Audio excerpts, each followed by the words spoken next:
This game was supposed to start at 1 o'clock Eastern time, so we're getting going about 4 hours tardy due to wet weather, but we are officially now underway in Joanne Graham Field in Tallahassee. Kaylee Mudge at the top of the order once again for Florida State. One hopper to first, taken by Shannon Doherty. A couple of steps to the base. And on 2 pitches for Felton, 1 out. That's the way the game begins. Felton went an inning and 2/3 in the start yesterday. Gave up 2 earned runs through 47 pitches. How each head coach handles pitching through this game will be an interesting watch in itself. And Felton has really, you think about UCF, you think about Sarah Willis, there's no doubt, but you're looking at the person who's helped make Sarah Willis even better. The amount of innings that Felton's been able to pitch at a high level, it's been a real difference maker. There's Jason E. Beecham, first pitch away, and obviously UCF watched the Chattanooga game with a very unusual offensive game for Beecham, who struck out a couple of times on curveballs from Chattanooga starter Peja Gould. And Beecham does not strike out often, so when she strikes out twice in a game, it becomes news. But what a season it has been for her. Hitting .429 to lead the ACC.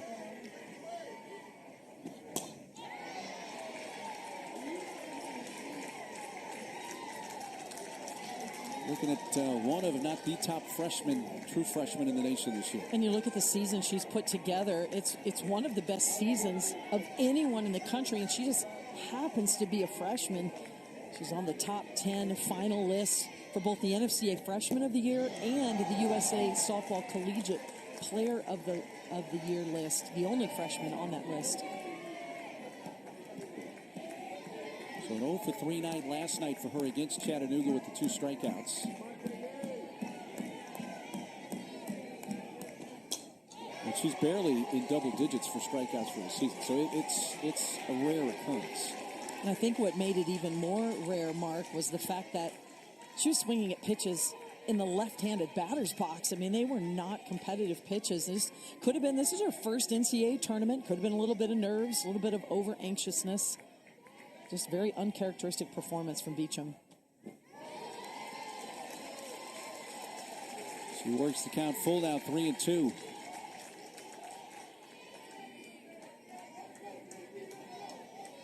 Again, the Noles, the visiting team, but get to keep their first base dugout that they always use.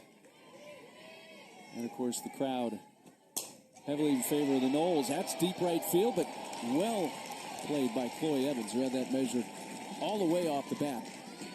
Hit well the other way by Beecham on a line drive, but it's the second out. And that's where you can have a plan against a hitter like Beecham. Clearly the plan last night and today. Let's work her outside. Maybe give her a look low and in, something that's a ball, but then continue to work outside. But you have to be able to execute that plan against a hitter like Beecham. So far, we have seen that both in the game last night and today in her first at-bat. Caitlin Felton starts Kaylee Harding down and in for ball 1.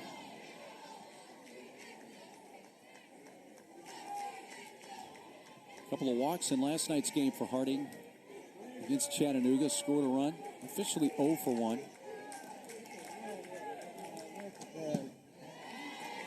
Coming off a couple of home runs in the ACC tournament last week in Durham. Made the ACC All-Tournament team as well for head coach Lonnie Alameda.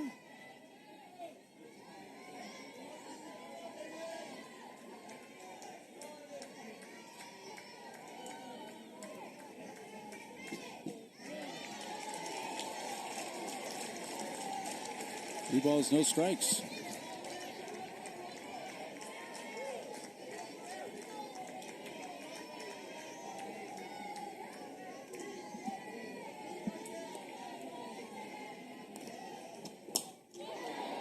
Green lighting, 3-0, and hits it straight away center field. Back and caught by Rowe.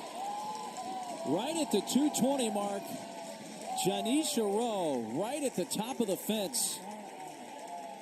Come up, let's take a look at the lineup Head coach Cindy Bear Malone, brought to you by Capital One. Right at the top of the order, the starting catcher today, Jada Cody.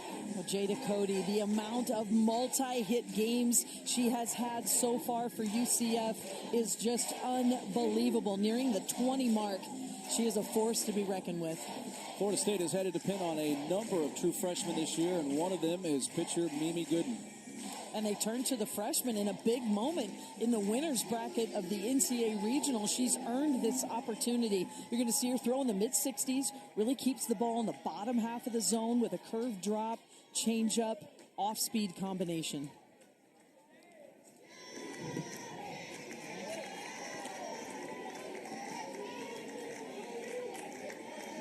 Mimi Gooden, 5'5" freshman, Milton, Florida. Last pitched May 10th against Georgia Tech in the ACC tournament, an inning and 2/3 of relief, and a 10-2 win.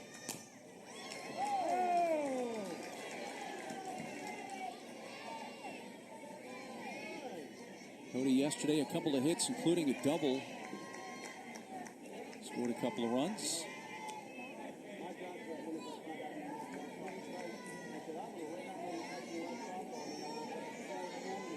Started at third base in yesterday's game, eventually moved behind the plate and caught, and she's the starting catcher today for UCF. Well, Coach Cindy Ball Malone has really been struggling the majority of the season to find a leadoff hitter. And she's turned to Jada Cody here in the regional, and I just love the decision. She's their best hitter, their most consistent hitter, and by putting her in the one spot, she gets the most at-bats. And that's exactly what you want from your best hitter. You think, oh, let's put her in the 3 spot. Let's put her in the 4 spot. Get some people on in front of her. But I love that she's setting the tone at the top of the order.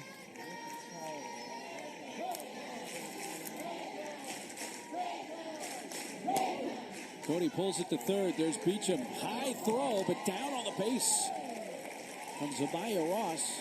Bit of a collision there with Cody. Both appear to be all right.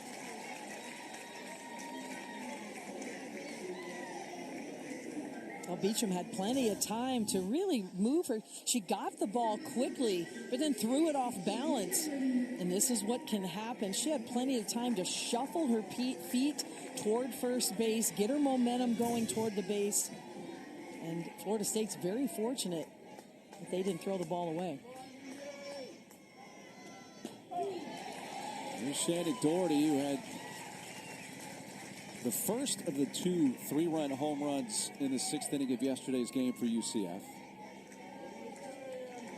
After UCF had fallen behind 6-2 after 3 innings to Auburn.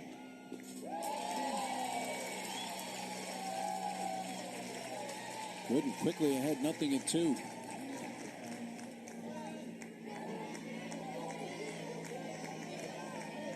Sixth home run of the year last year for Doherty.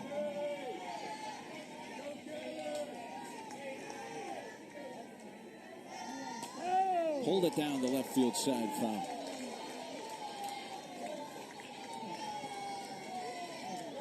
Well, no surprise we're seeing Mimi Gooden here. We also talked about it. We anticipate seeing Ashton Danley at some point in this game, and they're both pitchers that keep the ball down in the zone. And UCF, when you look at the type of pitches that they hit, they struggle the most with the drop ball, with the ball down in the zone, just hitting .255 as a team against that pitch. Strikeout of Shannon Doherty. The second out of the first inning. Well, you can't tell this is Mimi Gooden's first time in the circle in an NCAA tournament. Takes a curveball up and out of the zone, and it's the velocity of that pitch, and that's what Mimi Gooden can do. That's the first pitch she has thrown at a very high velocity. Really caught Doherty off guard. This is empty. Sona Halajian.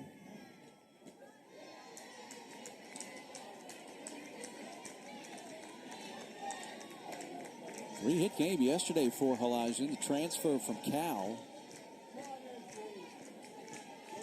Excellent two-way player for the Cal Bears in Pac-12. That's Beecham. This throw well on the mark. And the side retired. Quick inning there for goodness. She's Alameda, 6-time ACC Coach of the Year. Won that most recently last year in 2023. And 10 straight seasons hosting an NCAA regional. And with the win last night, 10 straight seasons of winning the opening game of that regional. And there's only 4 programs in the entire country that can say that they are one of the teams fitting that category. And, you know, it's not easy to take over after a legend, and she did that in Joanne Graff, who the field is named after, and she has continued and created her own legacy with this program. A little bit of a tweak in the lineup for Lonnie Alameda from last night. Is Isa Torres in the cleanup spot, flipped her in Edenfield. See the teams, the other 3 that have had 10 straight seasons hosting an NCAA regional.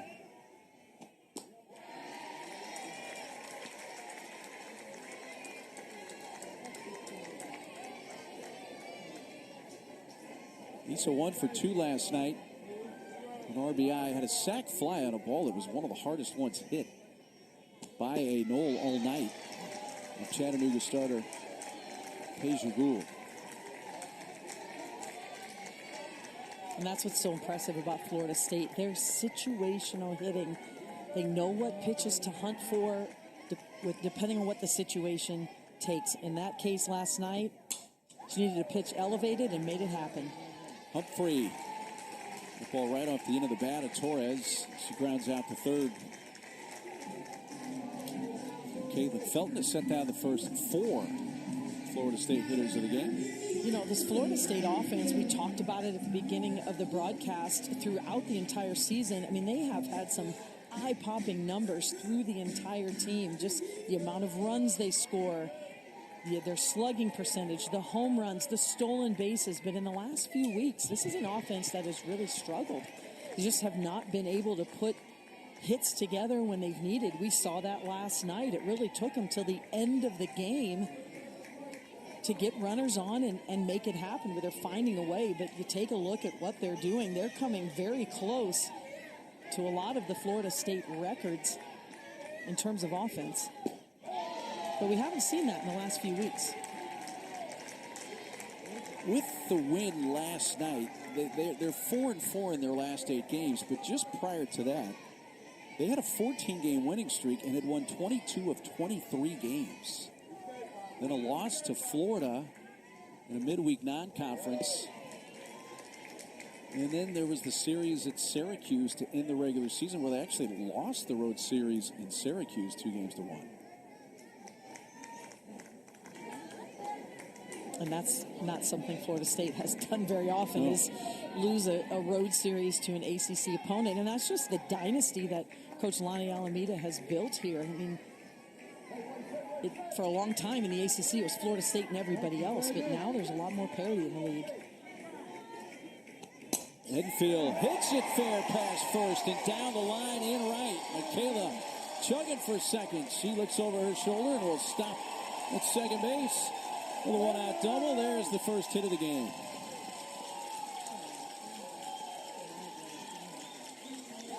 Her 10th double of the year. Well, Edenfield has been going to school against her other teammates. She sees this pitch down in the zone, and she meets the ball with her barrel low in the zone. And with her strength and her power and her bat speed, she's able to really spray that ball down the line for the extra base hit. Edenfield at second with 1 out. And it brings up Evan Flaherty, who had the key hit for the Knolls. And they come from behind, 3-2 win over Chattanooga last night.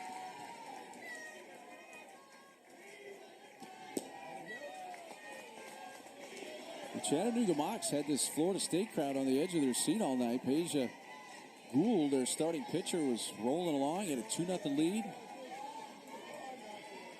The sac fly by Torres made it 2-1, and then it was a 2-run triple for Flaherty in the bottom of the 6th inning. It gave him a 3-2 lead. That would be the final. Well, Peja Gould showed a lot of poise, just a lot of experience. She was confident and calm under a lot of duress last night. Really kept the crowd out of the game the majority of the game. And a better second half than first half for Flaherty. You saw didn't start the season all that great, just over 200 in the first 27 games, but the last 30 plus. You've been spot on. Picked a second team All ACC honor a few days ago.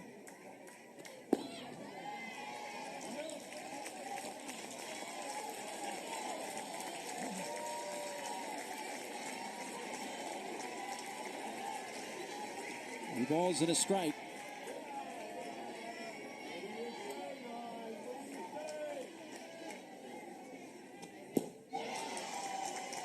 Full count.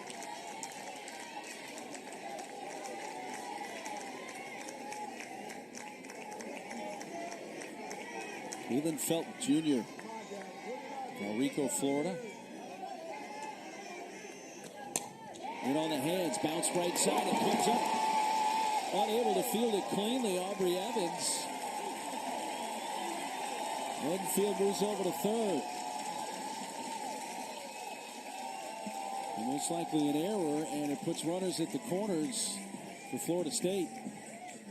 Well, this is another reason why Florida State is so tough to beat. They just do not strike out. They are going to find a way to put the ball in play. And Evans, who's usually very sure-handed, lets the ball jump up on her. Didn't really attack the ball as she was moving to her left. And Florida State is #1 in the entire field of 64 teams in the NCAA in terms of their strikeout rate. They just do not strike out. You have to play defense against Florida State. They are going to put the ball in play. They're going to make things happen. Well, they put it up as a hit.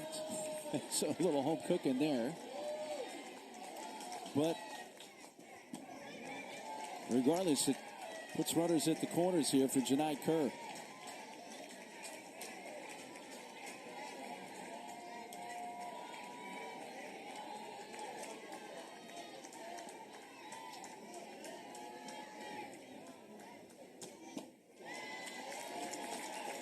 Two balls, no strikes. A couple of hits as you saw last night for Kerr.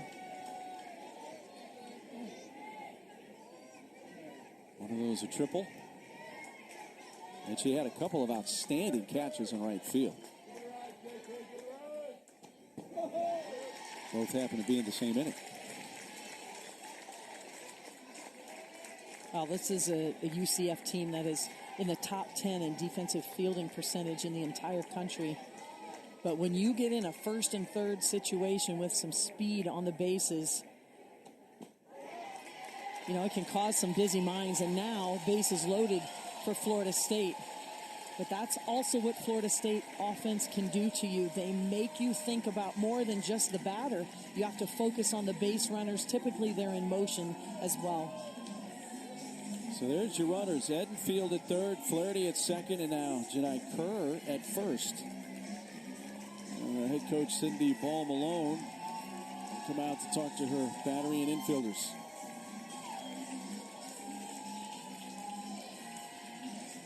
And we've talked a lot about Florida State's offense so far, but here they are already in the second inning, making a big push to get on the board early. And a lot of teams can say, you know, our batting average is pretty good in general. We've got 4 or 5 hitters hitting over 300, but with Florida State, it's their situational hitting. With the bases loaded this season, they are hitting over 450. And they have over 60 opportunities with the bases loaded. I mean, a lot of teams won't even get to 30 opportunities in that case. Sarah Willis in the pen. Not throwing as of yet at the win in yesterday's game in relief. 0-1 to Amaya Ross.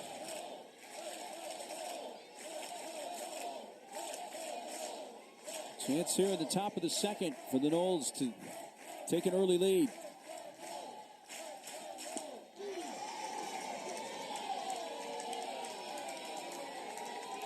Some of the crowd thought that was a little off the plate outside. Thought it was an outstanding pitch. One of the best pitches Felton has thrown. Tight curveball spin, caught the corner. We need those big pitches from her right now.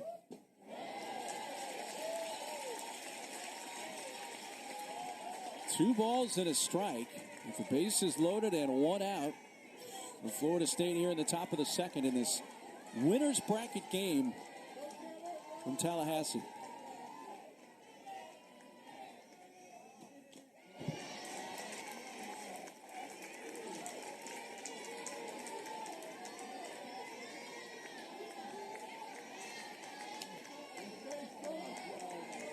Felton got the leadoff batter, Torres, in this inning.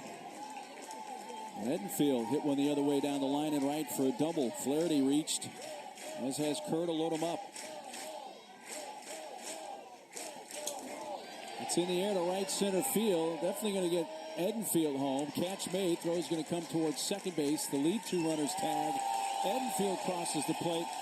Ross picks up her 30th RBI of the year with a sacrifice fly, and it's 1-0 FSU.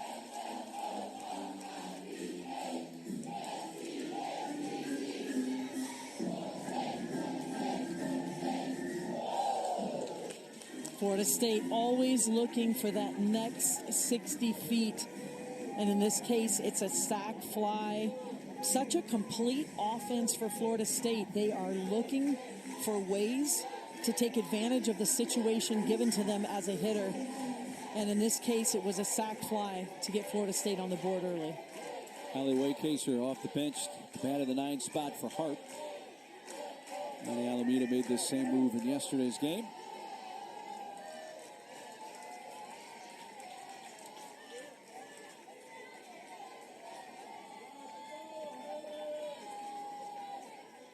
That's first and third, 2 outs, and fouled away by Waycaser. Did have a hit and an RBI.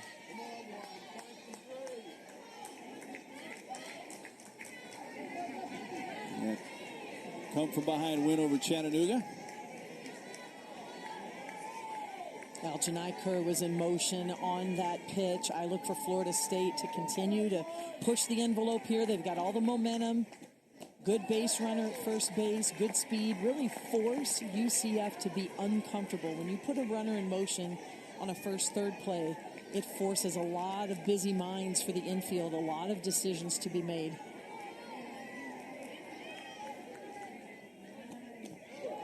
That's foul, hitting the knob of the bat, or a hit by pitch. Plate umpire motions her to first. She didn't initially move towards first base, but says, if you will direct me there, I will take my base.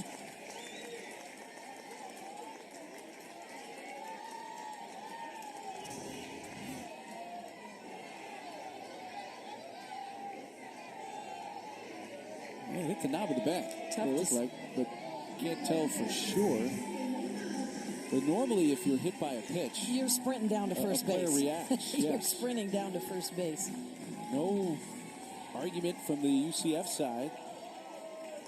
We can see that, and the bases are reloaded once again for the top of the order, and Mudge, who takes strike one.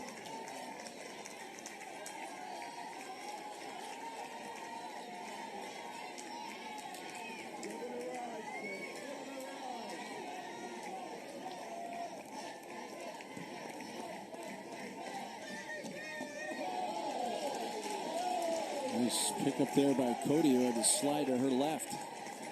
Well, after a 3-up, 3-down inning in the top of the first, Felton has just really struggled with her command.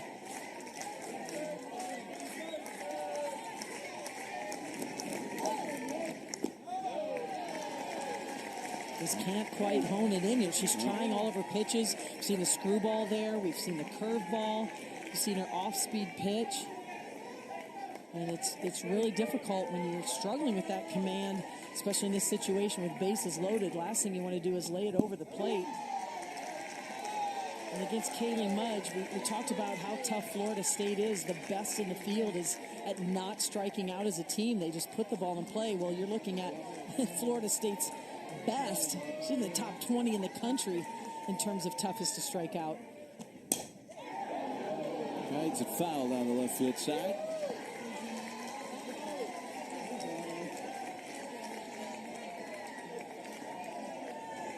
Kaylee rolled out to first, her first time up.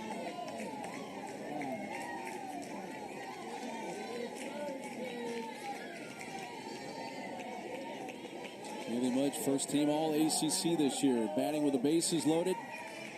And 2 outs and a run in the Florida State second.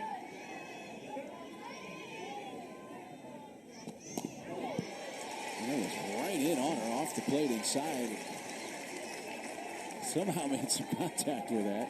That's just good hand-eye coordination, barrel control. That's a seasoned, experienced veteran. She's caught off guard a little bit by that low inside pitch. But just using her experience and bat control to foul it off. Back to the screen. Ball rolls away. Here comes another, and 2 runs are in. Flaherty and Kerr score on a wild pitch, a throw that gets away, and it's 3-0.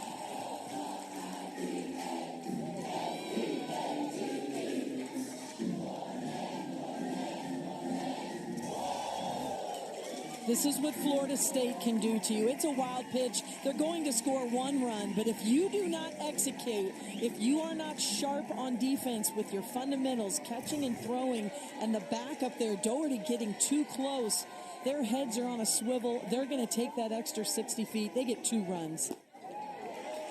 And ball 4 and a Mudge. Well, this has exploded into a multi-run inning now for Florida State.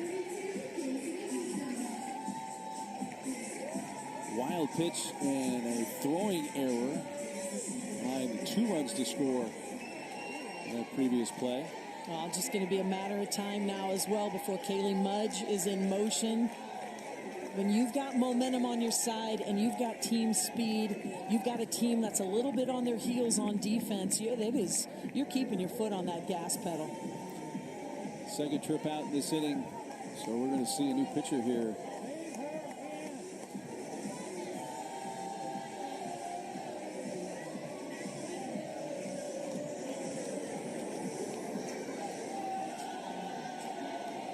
Caitlin Cochran coming out of the bullpen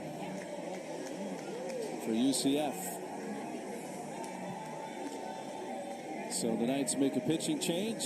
FSU scored 3 so far here in the top of the inning at 2/3 for the starter for UCF. Caitlin Feltland departs. Runners on base still her responsibility, and for the second straight game gives way to Caitlin Cochran out of the UCF bullpen. And Caitlin Cochran has really come on strong here in the last few weeks of the season for UCF. You're seeing her a lot more in the circle. She's going to throw in the mid-60s with a rise ball, curve ball combination. She's just had some big performances recently. Boy, do they need that from her right now to get out of this inning. Brought her in a similar situation yesterday against Auburn. Faced one batter, struck that batter out, and that was the only hitter she faced. She went 1/3 of an inning. Gave way to Willis, who went the rest of the way. Here, she inherits runners at the corners, 2 outs.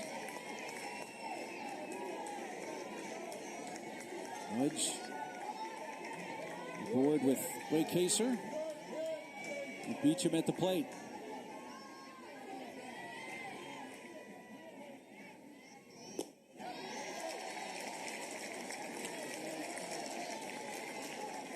Beecham showing a little more patience in this at-bat. First few at-bats we've seen her have in this regional, she's just been real jumpy, swinging at pitches out of the zone.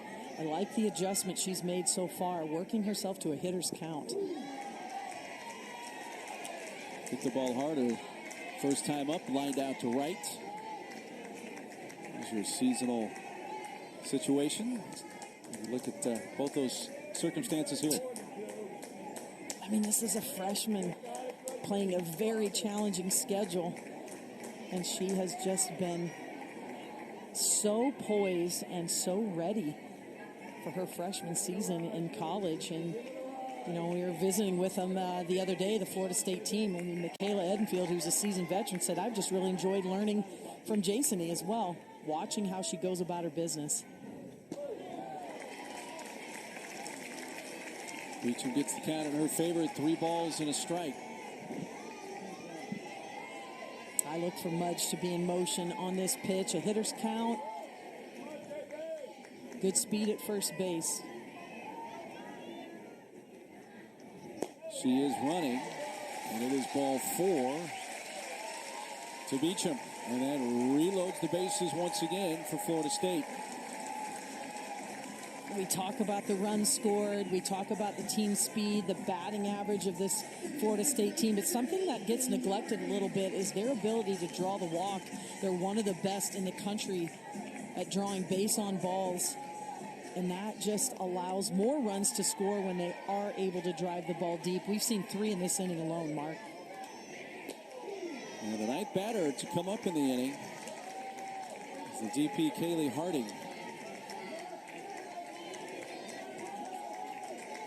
I mean, look at that, almost just knocking on the door right there of what they did last year. Those are top 10 marks in the country. They're so patient, so disciplined in the strike zone. And when you can draw that amount of walks and you have a team that hits the ball the way Florida State does, you can see why they're one of the best in the country in terms of putting runs on the board.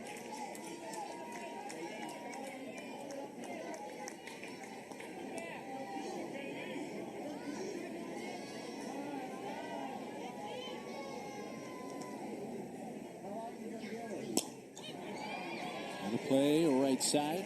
It's a big spot here for UCF, Carol. You've allowed 3 already, and Florida State maybe 1 extra base hit away, where all of a sudden everybody in the stadium, Florida State fans, start thinking, well, let's get an early run rule and get out of here after 5 innings. This is a huge moment for UCF. We saw them come back yesterday, but you just don't want to put yourself in that situation day after day after day. It's very wearing on your offense.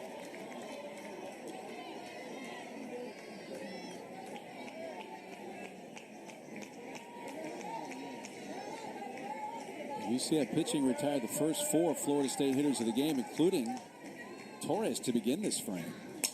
That ball's hit hard to left. It is up and off the very top of the fence. It will score 2. Down to second goes Harding, who missed a grand slam by about a foot.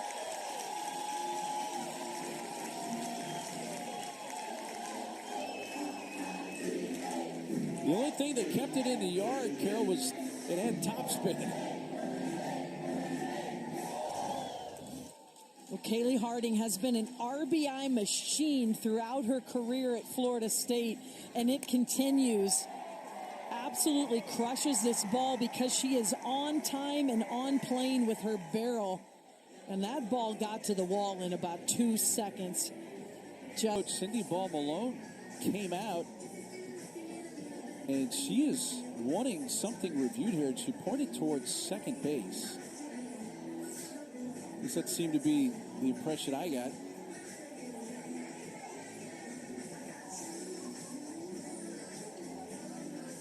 Right now it stands as a 2-run double for Kaylee Harding. A 5-0 Florida State lead.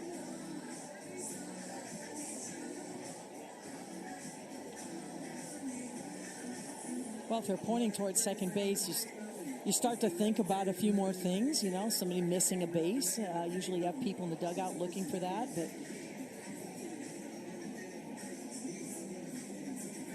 can't imagine it's a runner leaving early, although that always is an option. Even though bases were loaded, you know, it'd be a little odd, but. So it has gone to the centralized replay center in Pittsburgh.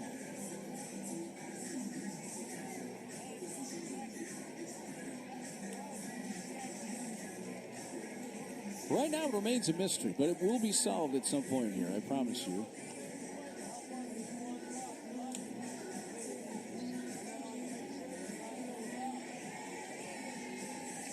Apparently they are checking second base to see if the runner left early.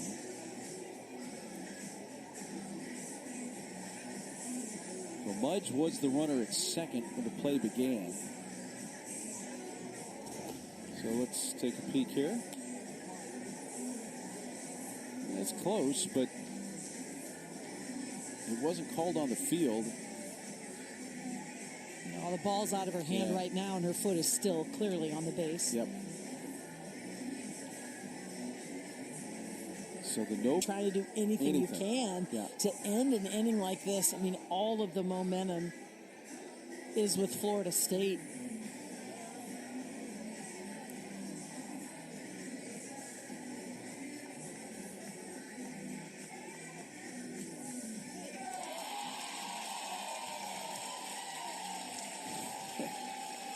Kaylee's like, yeah, you know what, I didn't do very. I know what I'm doing out there. Well, But you understand why Coach Paul Malone did that, though. She, like you said, she's just trying to get out of this inning. It's been a tough one for them to escape. and if you're Lonnie Alameda and you're like, okay, if she's really out for leaving early with bases loaded and 2 outs, like, where are you going, Mudge? So, sigh of relief for Coach Alameda as well. And we're going to see our third pitcher now in this inning.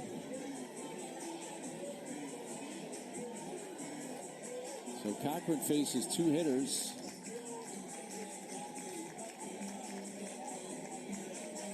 And will depart. So it's a pitching change for UCF. California native and senior Angelina DeVoe, southpaw, comes in. And this switch is all about just finding an answer to get out of the inning. They turn to a lefty, just giving Florida State a different look from the left side. Has not pitched a whole lot this season, but when she has been in there, she has been productive for the Knights. She comes in with runners at second and third, 2 outs, 5 runs in for Florida State. Lisa Torres, who began the inning with a ground out to third, is up once again.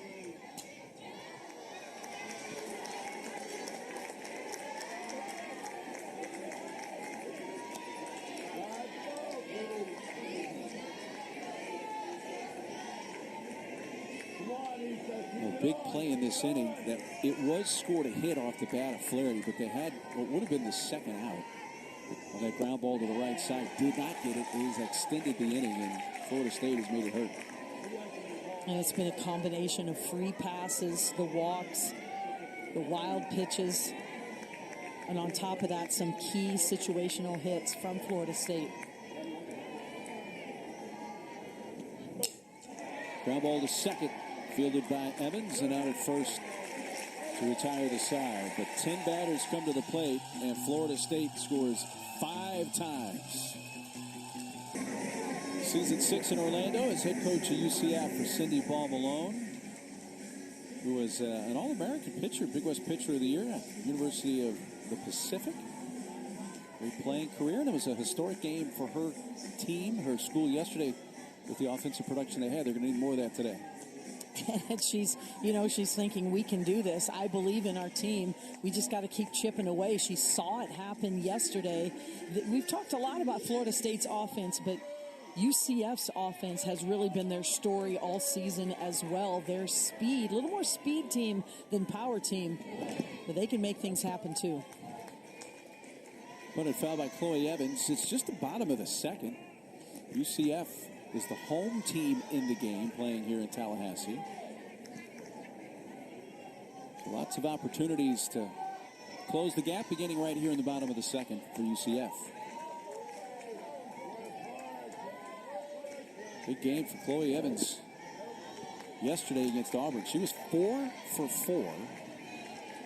Knocked in a couple, scored twice, had a double. She was a big part of an 11-run output, most ever in an NCAA tournament game for UCF in school history. And now she's 5 for 5 here in Tallahassee. She ropes one off the glove of Amaya Ross. There's a leadoff base hit for Chloe Evans. And those are the types of hits we have seen from her in this regional. They're not bloop hits. They're not miss hits that have eyes. They are absolute rockets. And this is an elevated pitch from Gooden, something we have not seen. Usually she's been down by the knees, off-speed pitches, drop balls. And this time Evans makes her pay. Williams jumping on the first pitch. Jasmine Williams. She had the second 3-run home run in the 6th inning of yesterday's game.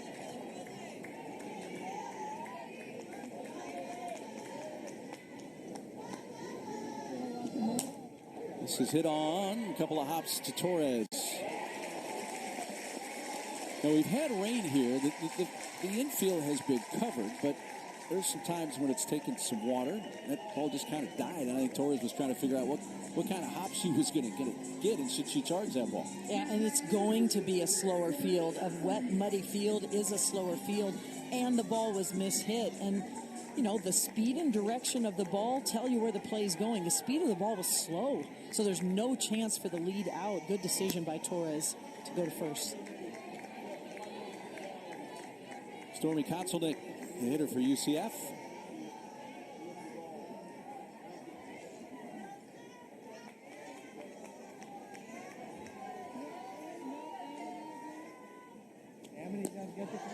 You know, anything for the Knights run production wise. That's to me, that's a big run. Just answer with something after you gave up a 5 spot in the top half. Chip away. I mean, we are in the bottom of the second. We saw how explosive this offense for UCF can be. They scored 9 unanswered runs yesterday against Auburn.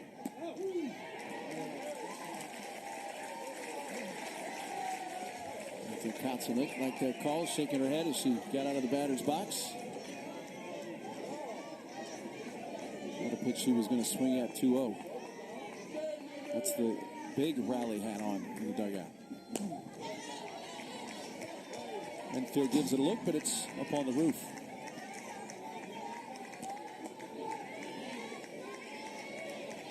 Well, something we saw from UCF yesterday is their ability to hit the ball deep.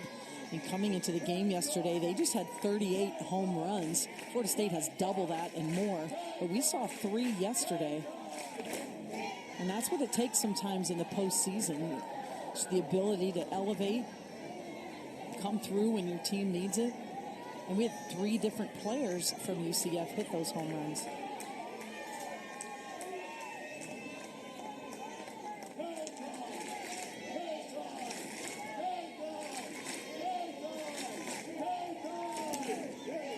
This may stay in play and will near the coach's box for Jason E. Beecham.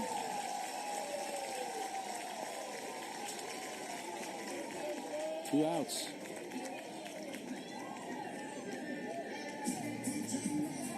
I like what I've seen from Mimi Gooden after giving up the absolute rocket, loud hit to Chloe Evans. She's had 2 mishit balls back-to-back. The ground ball to Torres and the weak fly ball to Beecham. And that's what you want to see from your pitchers. You know, what are you going to do after you give up a big hit? After you walk a batter, you might hit a batter. What are you doing to really prevent that big inning? And she's stayed focused and come back with 2 quick outs. Humphreys takes a strike. This is the third baseman, Sierra Humphreys. She had one of those 3 home runs for UCF in yesterday's win.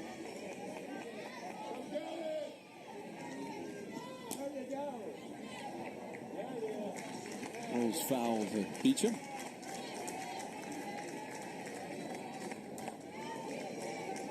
Humphreys, all Big 12 freshman team this year.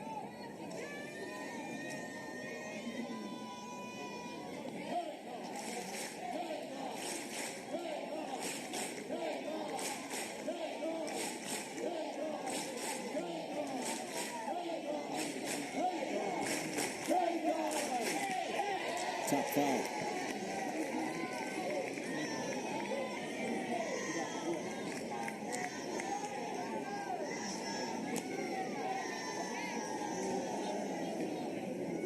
Humphreys trying to make something happen, get the Knights on the board after Florida State scored 5 in the top half.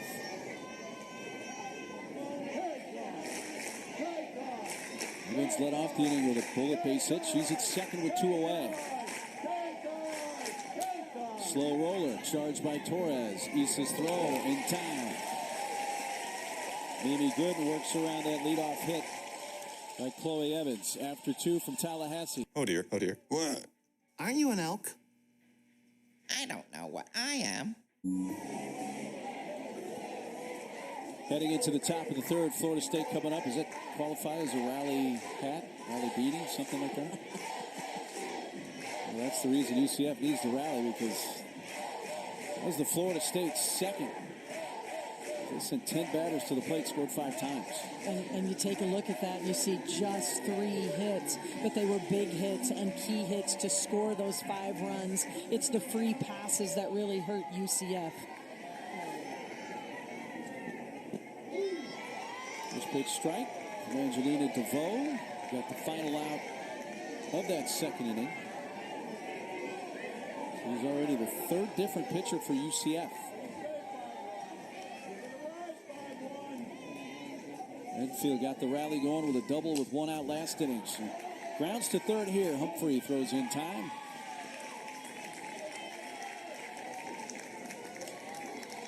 And this will be the challenge for Florida State. I mean, DeVoe's velocity is significantly lower than both Felton and Cochran, who were in the game. And so if you're Florida State, you've got to make a very quick adjustment. See the ball deep. Think about hitting the ball back up the middle. What happened with Enfield, they're way out on her front foot, way out in front. Pulled the ball to the third baseman, an easy out. And that's the goal here for UCF. They're just trying to find the answer to slow down the Florida State offense by showing different looks, the right side, the left side, different speeds.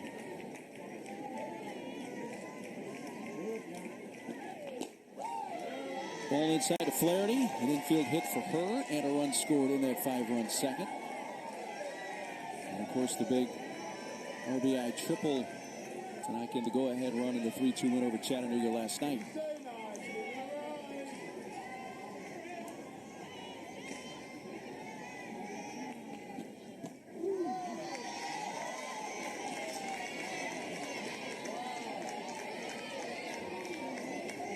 UCF playing from behind. They actually scored first in the game against Auburn yesterday. Took an early 2-0 lead, but then Auburn 6 unanswered. That was followed by 9 unanswered by UCF to close out the game. In UCF, we saw them. They were resilient. It could have been really easy for them to pack it up and get down. They were down a ton of runs early in that game. But they just kept chipping away. And, of course, the 3 home runs really made a difference.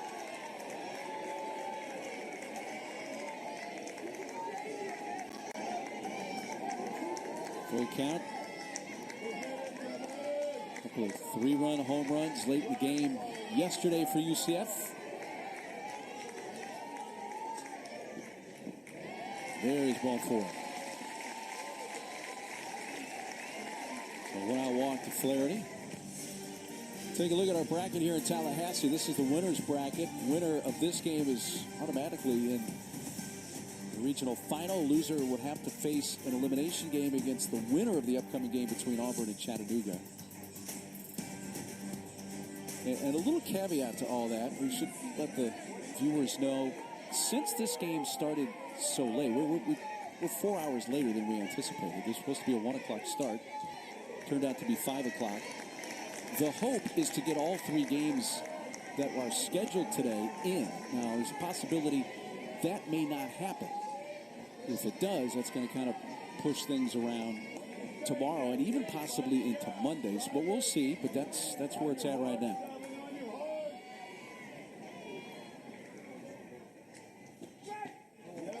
On this day is such an emotional day for these teams. I mean, whoever can win this first game, especially this game, the winner's bracket game, you set yourself up for success. You go right tomorrow while all the other teams fight it out to get back to playing you tomorrow. And then you only need 1 win to get to Super Regionals. I always call this the money game because it's worth so much emotionally. And it's really so important for all the teams. But take a look at this. If you can see what it means. 89% when you begin 2-0 in regionals have advanced and punched their ticket to Super Regionals. Left field, Kotzelnick right there. Stormy makes the catch. A line drive off the bat at Janai Kerr. And it's also such an emotional day because you think about a team like UCF, Florida State. You win your game yesterday. You come into the winner's bracket game on a real high. And by the end of the day, if you lose 2 games today, your season's over. It's devastating. It kind of smacks you right in the face. That 24 hours of emotion. That's what the postseason's all about. Pickoff attempt back to first. Goes Flaherty. That visual I have of somebody getting smacked in the face. Thanks for that one. Hey, I've been through that. It feels like it. You know, I've had the pleasure of winning this money game and going to Sunday, and then when you lose today after coming in on a high, you got to fight your way back in. And we'll talk about this a little later, but in our first elimination game, whoever can emerge out of that, they've got the momentum from a win as they enter their second game of the day. And they're coming in on a real high, and whoever loses this game has to get geared back up to win tonight. There's just a lot of emotion that goes in to Saturday, this particular Saturday of the regionals. Flaherty took off with the pitch there. It was fouled off by Maya Ross. I'm just happy we're playing, even though it was 4 hours later than we were supposed to. You and me both, and every fan here, and all the teams on the field. Ross looks to bunt. Fouled it off of her foot. Ross, she's such a fast base runner, really has elite speed. Kind of committed too soon for that pitch. It was not a strike, and she wasn't able to pull her bat back. She still was just going for it, and unsuccessful because that pitch was so far out of the zone. Down the right field side, this could be trouble, but it lands foul. A couple of feet. Chloe Evans, the right fielder, giving it a chase.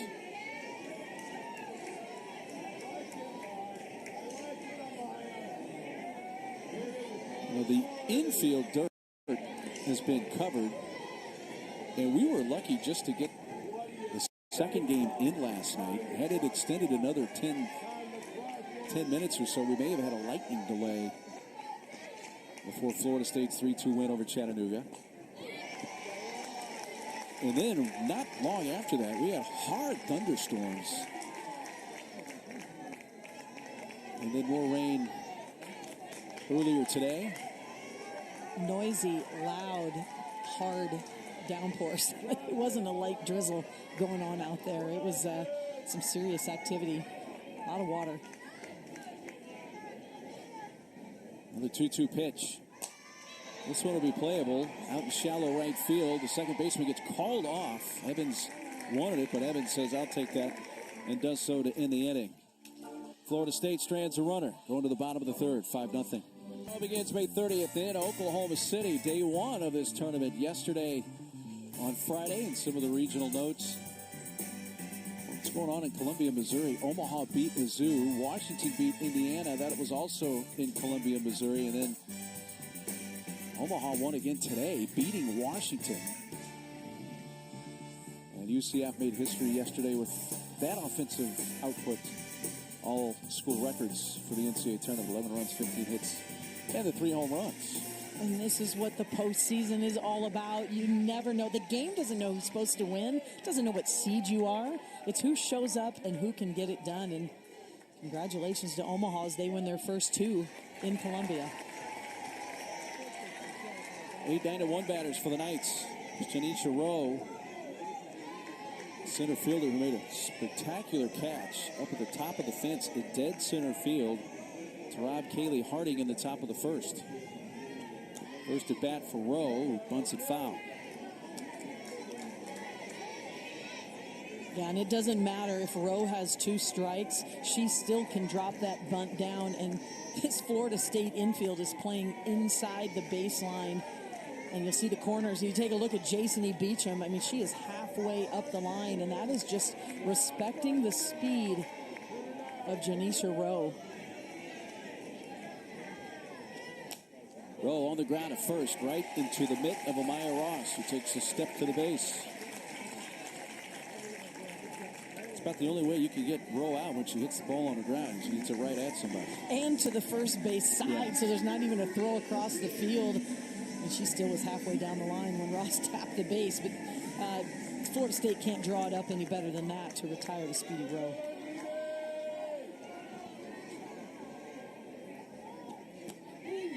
Strike one from Mimi Gooden.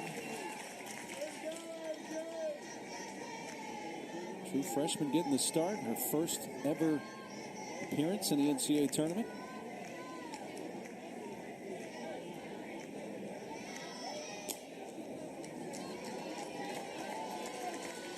And she's done a nice job. She's kept the ball down in the zone, and she's been consistent with that. When you look down at the scorecard, I mean, we've had one ball into the outfield so far today with UCF. And yesterday, that was a different story. We saw a lot of fly balls, 3 of them that went out of the park. But when you do a deep dive of UCF and the pitches that they hit well, they hit a fastball well, hit a curveball well, but that drop ball has given them fits. It's given them trouble. Just hitting 255 as a team. There's Beecham. Couple of ground ball outs and 2 away in the UCF third.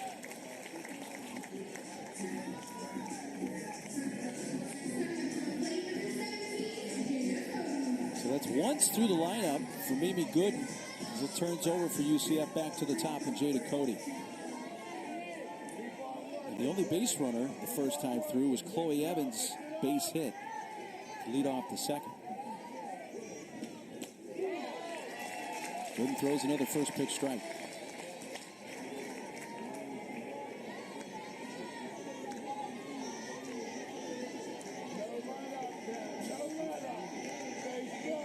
Cody with a ground out to Beecham at third in the first inning.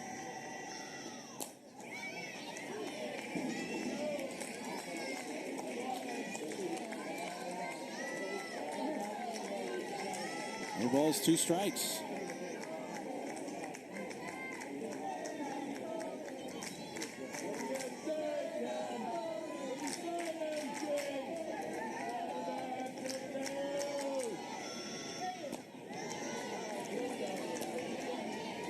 Florida State has really had to kind of piecemeal their pitching staff together this season. They've had injuries with Royalty, the injury now with Reed. Ashton Danley's been a freshman who's been really relied upon. These quality innings from Mimi Gooden, who just continues to develop as a freshman.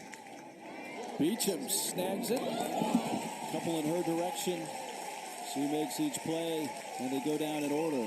Did Gritty this time of year. I know we talked about it earlier when you came in the office, but just super cool to see how good softball's been. You know, you got a lot of mid-majors getting after it, and they're good teams, and they were a good team. She was a good pitcher yesterday. This is a Gritty team. You know, 5 runs is nothing, you know. Like, this is a good team. It's postseason, so I think Gritty is the word, and just however you can get 60 feet, get 60 feet.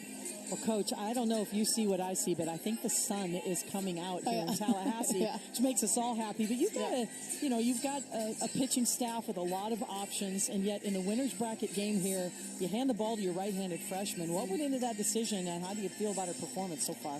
Yeah, she's been great. I mean, defense has been great too. But you know, as a freshman, keeping some good composure, and she's been in big moments all year, and Ash has been big moments, and you know, pitch by committee has kind of been a thing for us, and I'm just really proud of them and their growth, and you know, you can see the synergy in there, and they're doing some great things on defense too. We're all trying to be gritty this time of year. Thanks, Coach. Thank you. Coach Lonnie Alameda, Hall of Famer.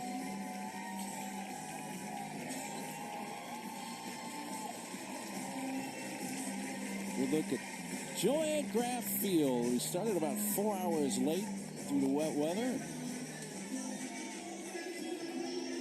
Crowd has weathered the weather, so to speak.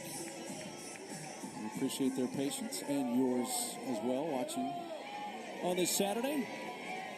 It's Hallie Waycaser. It's ball 1. So Waycaser now is the DP. She came in batting for the center fielder Harp in the second inning. Lonnie Alameda Ball's whipped foul. Yeah, it's just a masterful way to use two players. You see it in basketball all the time. You call timeout, you put a player in for offense. You call timeout, you put a player in for defense or player substitution. You don't even have to call timeout. But in this case, Kennedy Harp, she starts by putting Harp out on defense, uses her speed on defense, and now trades out for the offense of Waycaser. It's this one towards center field, and Nene Rowe to her left. Makes the catch. One out. So Harding, who was the DP, went in the game to right field. And Kerr, who was in right, went to center field. Waycaser, the DP. So just in case those that are scoring along. It's more difficult to do for softball than baseball because of the flex. The DP flex position, for sure. And if you play for Florida State, you just better be ready to go in the game at any time. Coach Alameda's thinking 2-3 plays ahead and 2 or 3 innings ahead with what she's going to do strategy-wise, and just really makes the most use of a very deep roster and a very athletic team. Top of the order, and Kaylee Mudge. It's a high fly to right field. Drifting back is Evans, and she's camped under it now. The haul in out number 2. Mudge just missed that by a hair.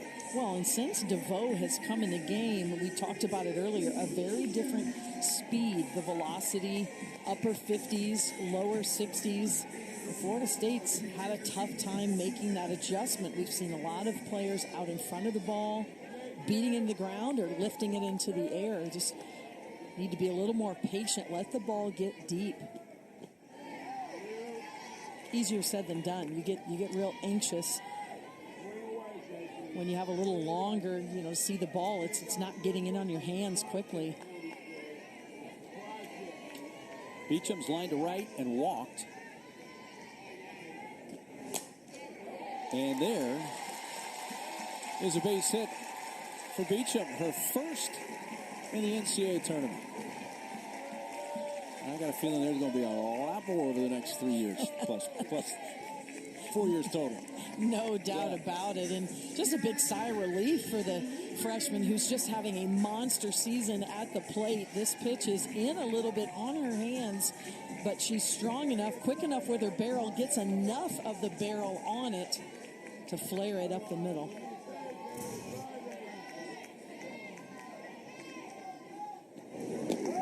Haley Harding now the right fielder.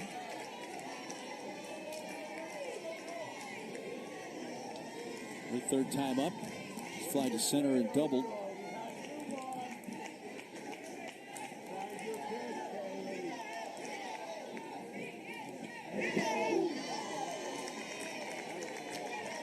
No misses. 1 ball, 1 strike.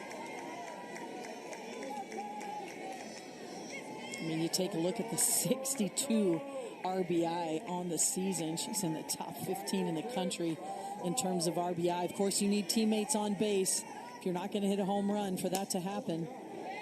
Just fun. And almost had a chance to see another one right there. But, it takes a certain mentality to be able to step up and be clutch when your team needs it, get runners on base, to be able to drive them in, to really stay in the process. And these are career ranks for Kaylee Harding. This is a program that has had a lot of talented players, and yet she's in the top 10 with a lot of these power numbers: home runs, slugging percentage, doubles, RBI. Stopping Beecham is going to be thrown out, trying to get back to first base. So that's how the inning will end when we return to Tallahassee. Pitches at the plate. Well, Coach, give us a little strategy inside your head here. Yesterday, what was your message to the team? Got down early, came back, and exploded on offense. What's your message to the team today? Today, I think we're just a little anxious. I mean, we need to let the ball come to us, the game come to us a little bit more, and, just, again, drive the ball the other way. We haven't made an adjustment. Everyone's pulling off the ball, so I think one person does it, and then we'll start to figure that out. Still a lot of softball to play. We'll leave it there. Thank you, Coach. Thank you. Coach Cindy Ball-Malone. That was a big win for her program yesterday. came back to beat Auburn, scored 9 unanswered runs to finish the game, won 11-6. It was a resilient win. I mean, they were down early and some long defensive innings. Sarah Willis was struggling, their defense was struggling, and second half of the game, they completely turned it around and really dominated the second half of the game and came out on top. Doherty, first pitch swinging, and there's Beecham right there with the glove. You know, first play of the game when Cody grounded to her, she almost overthrew first base. Since then, everything's been spot on.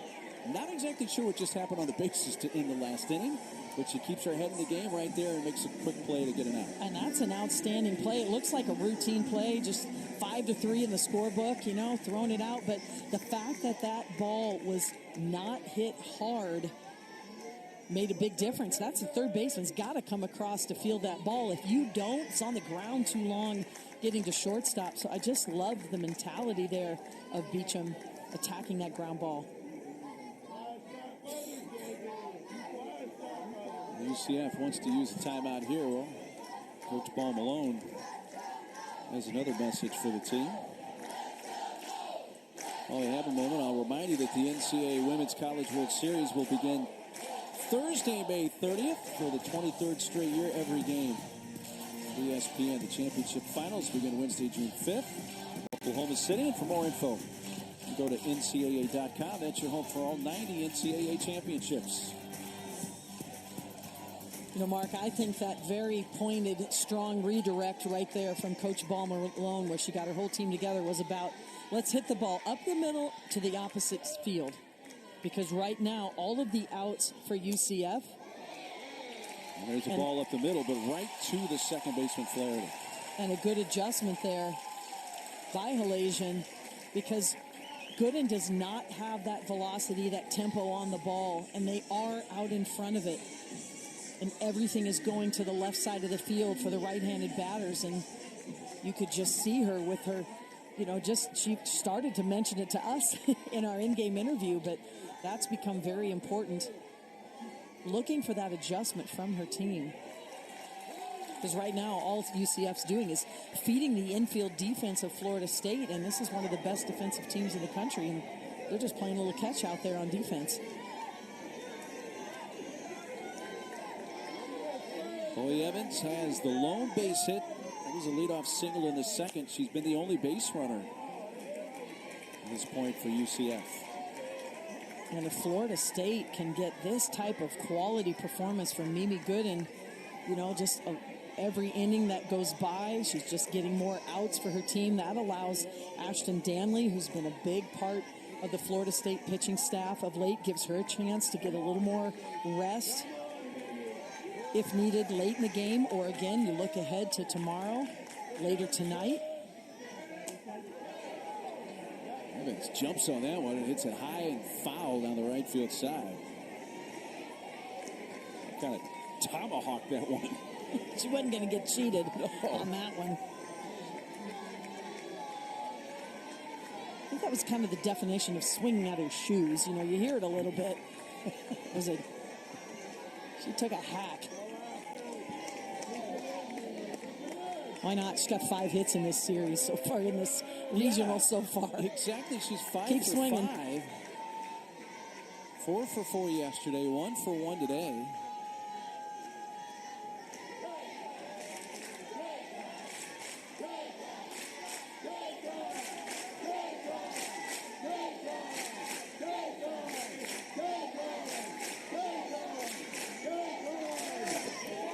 Top foul at the plate. Came back and had a little piece of our plate umpire, Matt Dial, too. Nice crowd on what's, at least earlier in the day, was a very rainy Saturday. That sun that you saw peek out didn't stay out for long. Good, ready with a 1-2 pitch. Chloe Evans. Ground ball right side, gathered. And Flaherty those are out. 3 ground ball outs in the UCF fourth. We'll head to the fifth. Great benefits. Start building your career with Florida Road Jobs today. Visit floridaroadjobs.com now. All 5 runs scored by Florida State came in the second. Runs 2 and 3 in that inning came in on this wild pitch and throwing error. Both runs came in. And then this was nearly a grand slam. Missed by about a foot or two. It went as a 2-run double for Kaylee Harding, bringing in the 4th and 5th runs of that 5-run second for Florida State. That's where we stand. As they come up here in the top of the 5th, Noles, the visiting team in this game, on their home field. Kaylee Harding was batting when Beecham was thrown out on the bases to end the last frame. So Harding leads off here and takes a strike.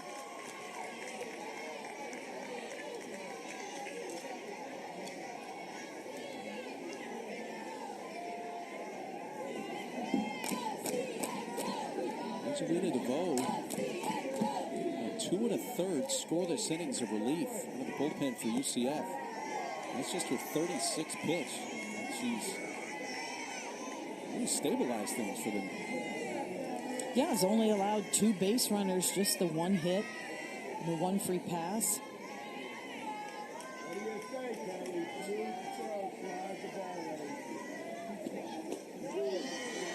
And she gets ahead of Harding. 1 ball, 2 strikes.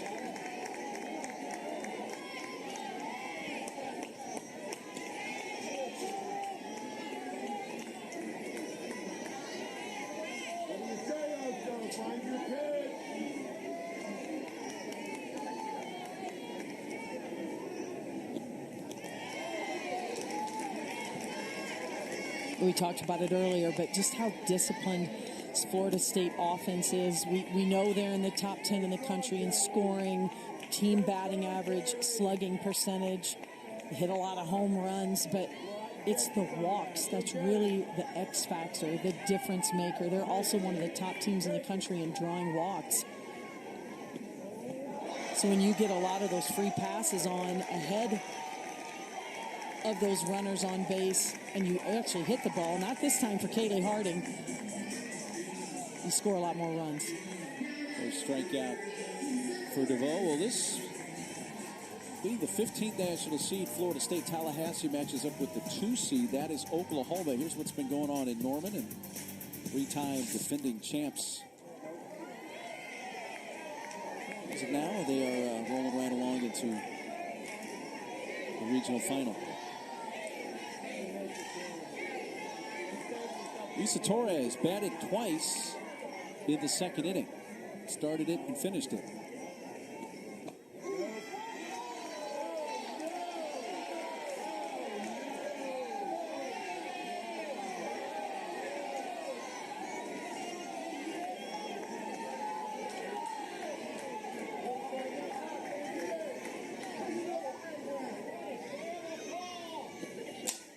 Torres in the air towards left center field, but I was going to say Needy was going to make the catch, but Kotzen called her off to make the catch. In left center field. There's a peek again at the Norman Regional. Sooners already in the regional final. You got Oregon awaiting the winner of the Boston U Cleveland State game. And, you know, everybody wants to be seated. Everybody wants to play at home. There's no doubt about it. And, you know, in talking to Lonnie Alameda before we arrived, where do you get to go? And, yeah, only the 3-time defending national champion. But, you know, that's nothing new. That's going to be a rematch if the seeds hold. We have a lot of games to play here in Tallahassee. Still some games to play in Norman. But that would be a rematch of the Champ Series a year ago in Oklahoma City. 2 outs, bases empty. Michaela Edenfield doubled and scored 1 for 2.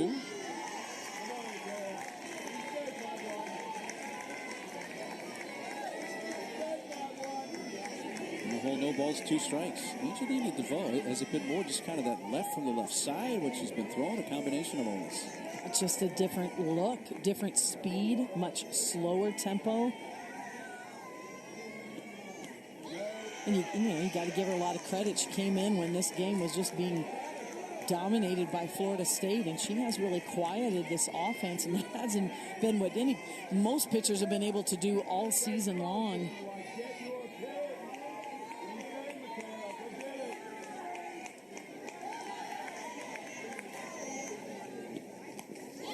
Just got a piece of it to end field to stay alive. You know, she's only pitched 28 innings coming into this game today. And you know, sometimes it's that element of surprise. You can catch people off guard.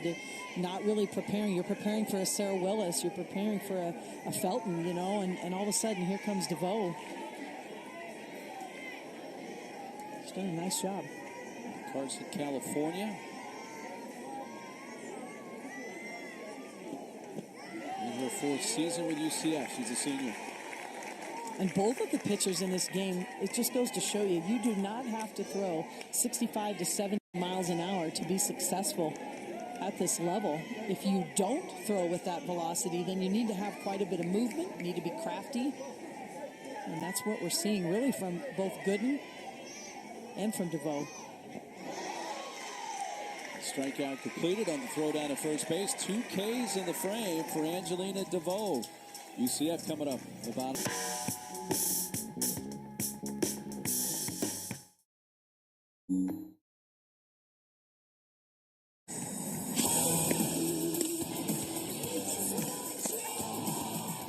Gets a hold of one, 2-run Jello shot.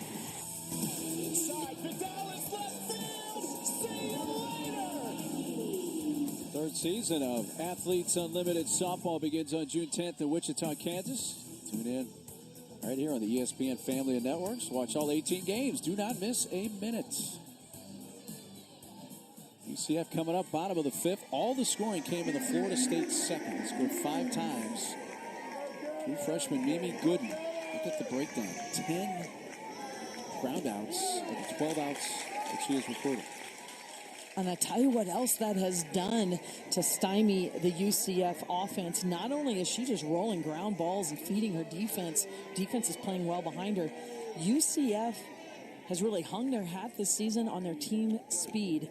They have 72 stolen bases on the season. That's 2nd in the Big 12. And this is a team that likes to create chaos and havoc on the bases. But when you're just rolling ground ball outs, you can't get enough base runners to get into your game, which is putting runners in motion, stealing bases.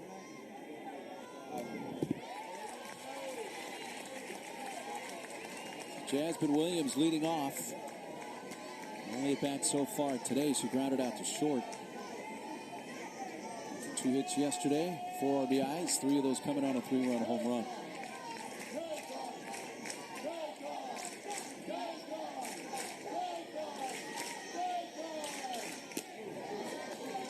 Two.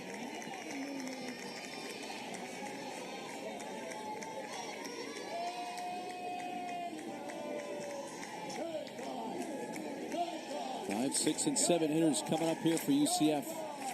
At the bottom of the 5th.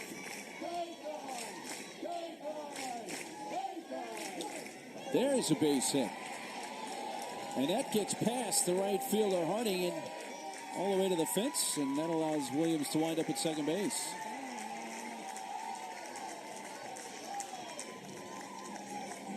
And I would say that Jasmine Williams got the message received from Coach Cindy Ball Malone. Let's really work on driving the ball up the middle, seeing it long enough to take it the opposite way instead of getting out in front of the ball, rolling ground balls. Jasmine Williams makes that adjustment, and she's able to get into scoring position.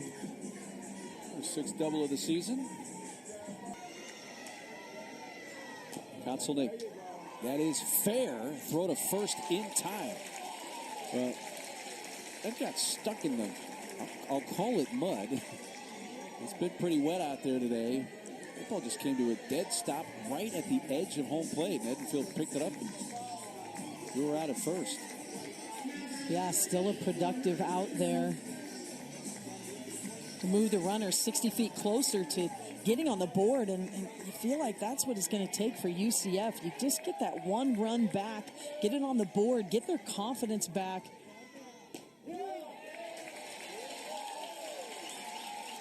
Back on to Sierra Humphreys.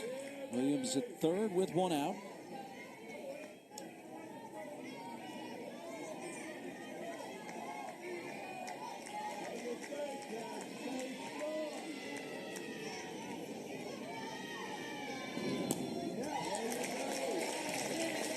Humphreys had a solo shot, one of the 3 home runs hit by the Knights yesterday. And once they started the fireworks, it just kept going. This one to center field really ignited the Knights, and they didn't look back.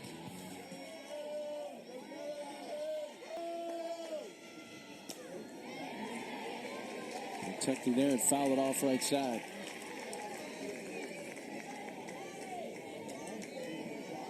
All Big 12 freshman team this year for Sierra Humphreys in her true freshman year. Centennial High School in Corona, California.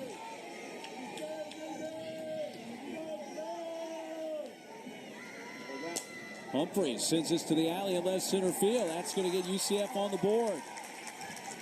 Cut off quickly by Kerr, but Williams comes home, and UCF is on the board here in the bottom of the 5th. A lot of good adjustments in this inning from UCF. Yes, it's taken them a few innings, but now they are rolling and making Mimi Gooden, as we're going to see a pitching change here now for Florida State. But this pitch is a little bit elevated, and now that UCF has made that adjustment, what's Lonnie Alameda do? Say, okay, we're going to go deep into our bullpen. Gooden came off the field, just in the crowd here in Tallahassee, and now the high fives from her teammates. Ashton Danley pops out of the dugout.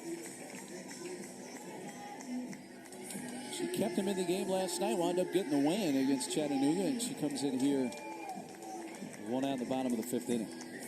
And you can see the strategy so far from Coach Lonnie Alameda in using her pitching staff, her bullpen. Danley has not got a start so far in this regional, but the minute that she feels like the team's getting into a little bit of trouble on defense, or a couple times through the lineup with the opponent, she turns to her freshman, Ashton Danley, left-handed freshman, good, and also a freshman from the right side, but Danley has really been the workhorse.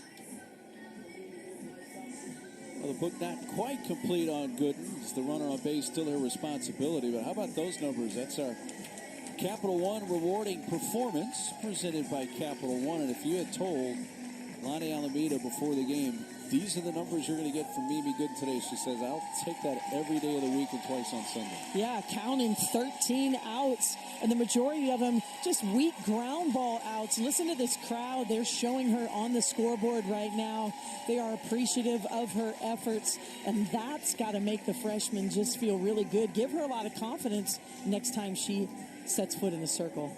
Hey, hard not to smile when you're on the scoreboard and you don't realize, but you're also on television as well, and the crowd's cheering you like that. You know what I loved about Mimi Gooden before we put her to bed? She wants to make the Olympics in one of 2 sports. Softball, you can guess, is one, and weightlifting is the other. I love that. I love it. I love it. You go for it, girl. Yeah, why not?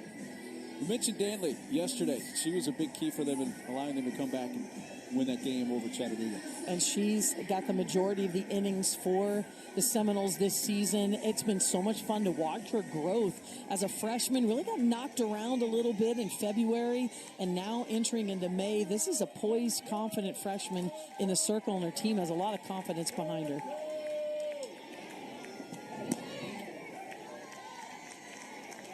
Nene Rose at the plate for UCF.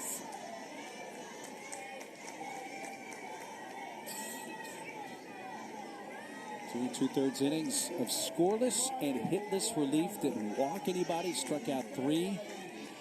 Needed only 25 pitches in those 2 2/3 innings. Got the win. She did offer at that one good road. It's a ball and a strike.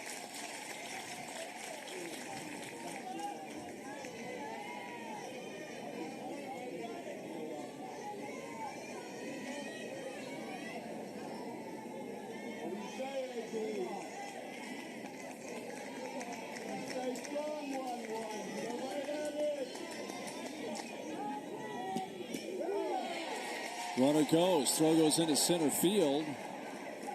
Kerr there to back up. Humphreys gets her 8th steal of the season. And all Edenfield could do is kind of smile a little bit when she airmailed that. I don't think she was going to get Humphreys anyways.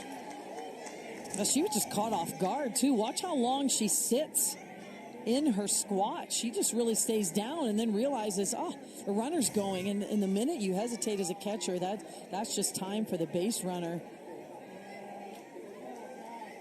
And in that situation, I mean, Florida State just caught off guard. You're relying on your dugout to let the runner know you're going, and it looks like we're going to have a video review here.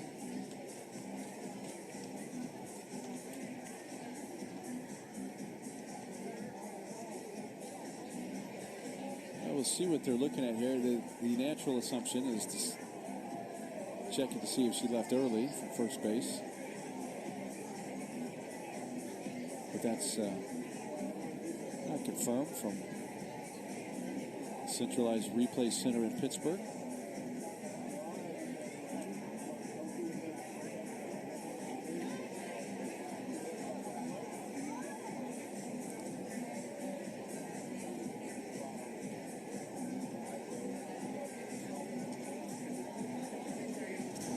Let's take a look at it ourselves.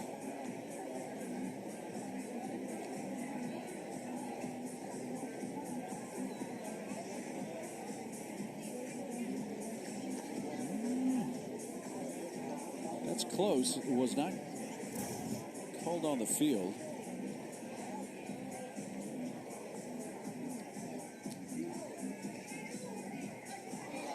Did not leave her. So a steal for Humphreys. 8 for 8 in the stolen base department. Well, and Florida State defense doesn't have a lot of weaknesses, but they've only thrown out 4 would-be base stealers all season long. And UCF has done their homework on that. And UCF, that's what they do. They steal bases. It's their 73rd steal of the season.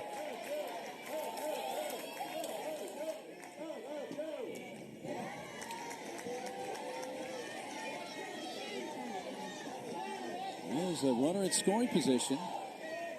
Humphreys at second, still only 1 out. And the UCF fifth. They have scored here after Williams' leadoff double and the base hit by Humphreys.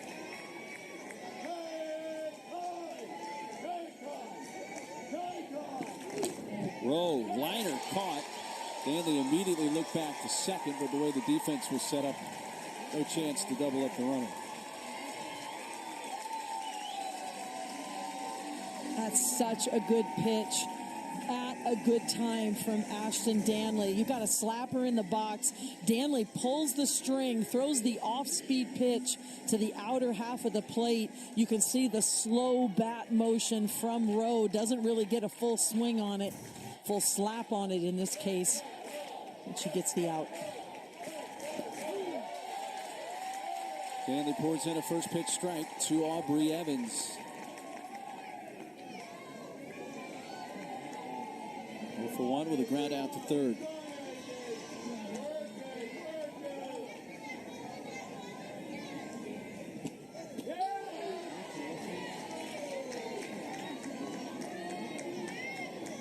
It's a big run out at second base if UCF can chase it home with 2 outs here. Yeah, you just felt like you have to get 1 before you can get to 5, and just kind of a big sense of relief over there for UCF, but 2 would make a huge difference.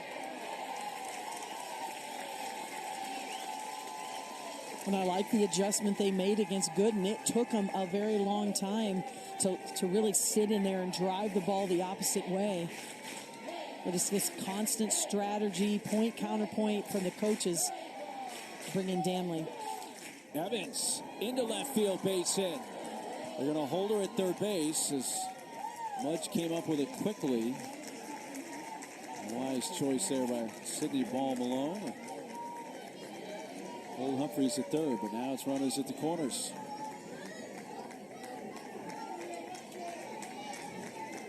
Well, not only runners at the corners, but arguably the best hitter in this lineup now coming up to UCF. And this game just got very, very interesting in a hurry as the lineup turns over for Jada Cody, who has hit 7 home runs this year. Is 39 in her career. The second most in school history, only to Stephanie Best, who happened to hit 71 in her career. And if we get into a real good hitters count here, 2-0, 3-1, look for UCF to put the runner in motion. Remember, Florida State has had a hard time all season long throwing out would-be base stealers. And you don't want to take the bat out of Cody's hand, but when she's in a favorable count, the chances of her putting the ball in play, and then it becomes more like a hit and run. That's what UCF needs. Create some havoc on the base paths. Cody kept waiting on that pitch up in her eyes and fouled it back. Ball and 2 strikes.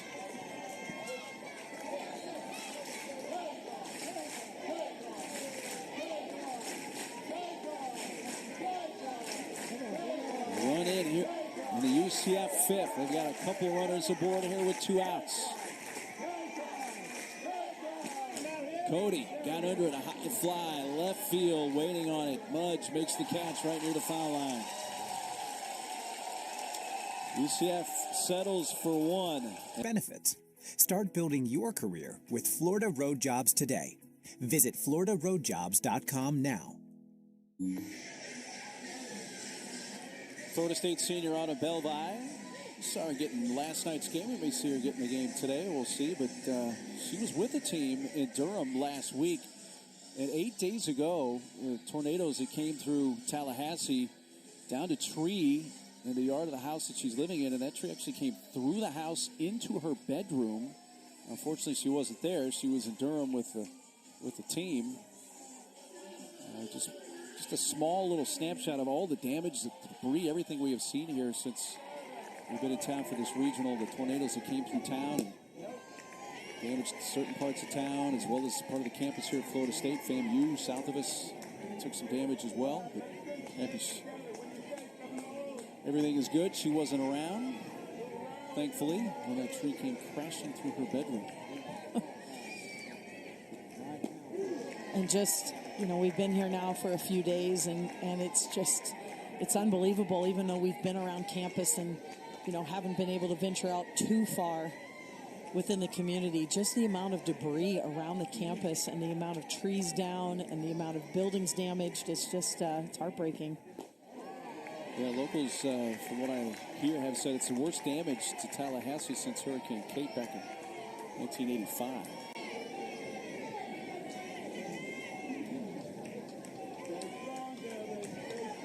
Baseball stadium to kind of see through the trees is that part of the right field fence came down, part of the scoreboard. Got baseball going on as well. Playing Wake Forest. Georgia Tech.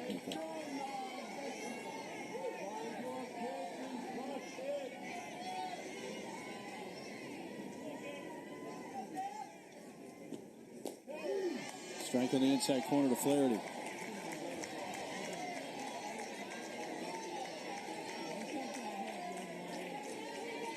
Well, Mimi Gooden. This is her longest outing. It's February 10th. I should say DeVoe, her longest outing since February 10th against UConn. Just missed there on the 3-2 pitch. Walked Flaherty to begin the top of the 6th. Angelina DeVoe has been terrific for them out of the bullpen. And even though she walked Flaherty there, that was a real competitive pitch on a full count. Really could have gone either way, but she is locked in and dialed in after, the UCF gave up 5 early runs. They went through 2 pitchers. I mean, she's come in and really settled down this defense. Which is important for several different reasons here, Carol. Not only keeping her team within 4 runs as it is right now, but if they are unable to come back and do have to play perhaps later tonight or tomorrow in an elimination game, they have not used Sarah Willis in this game. And she would be fresh if they need her in an elimination game. And Felton is their clear number 2 pitcher all season, and she went maybe one time through the lineup so far today, so got a lot of different options. Janai Kerr set it down and in. Florida State's just so disciplined. I mean, they just do not give in. And when you're a team that likes to hit, I mean, this is a Florida State team that can score a lot of runs. They drive the ball deep. They have over 80 home runs, 85 home runs this season. I mean, this is a team that likes to swing.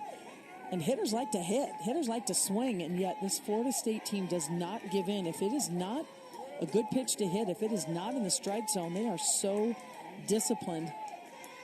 Come into this game with over 200 walks.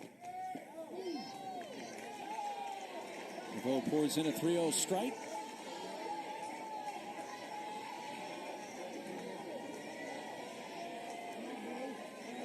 Almost 60 pitches now out of the bullpen for Angelina DeVoe for UCF.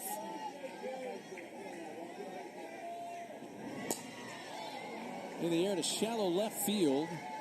Stormy Kotsunick trots in to put it away. One gone in the FSU sixth. And that was even a hit and run called by Florida State. They like to run as well.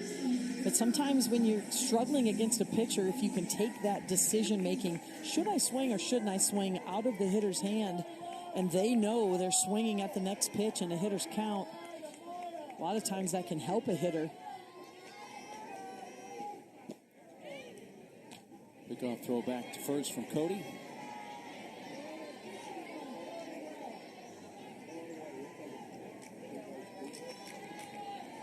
Florida State has 4 hits in this game. UCF has 4 hits in the game. It's a 4-run lead for Florida State in the top of the 6th. There goes the runner. The throw down to second skips by into center, but Andy Rowe backing up, and a steal for Flaherty. The 16th. Well, you have an unproductive out. Nothing happens. What's Florida State do? Well, we're just going to make something happen here and steal a base to make it productive and get to scoring position. There's just so many ways that this offense can do damage. Ross sends it towards Rowe. Nini to her left makes the catch. Tagging Flaherty. Throw's going to come into third a little late. UCF does record the second out, but now Flaherty is at third.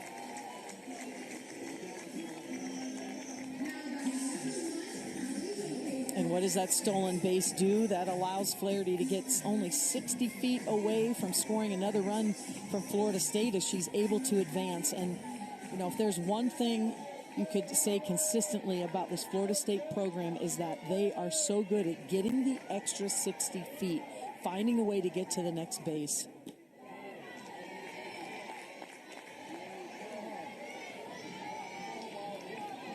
DP Hallie Waycaser. Hit by pitch. Scored in the second. Fly to center in the fourth.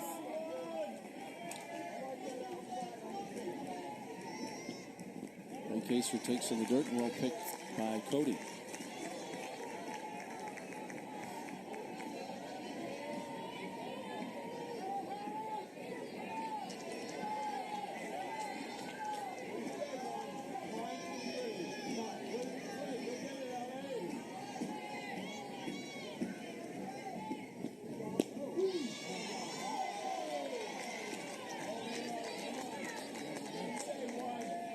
Balls and a strike.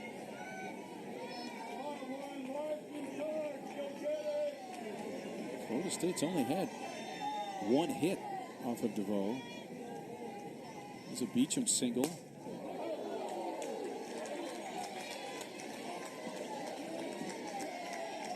And really, she's just done a nice job of spotting the corners on both sides of the plate. She's made it really tough to hunt one side or the other, or sit one side or the other. She's just been able to move it in and out. Just real good command today.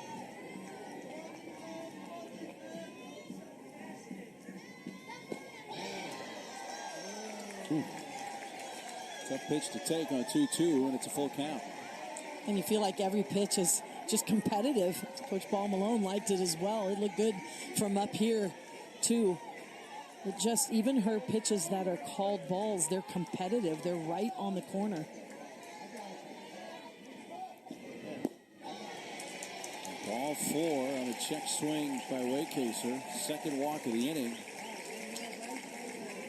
The Noles now with runners at the corners.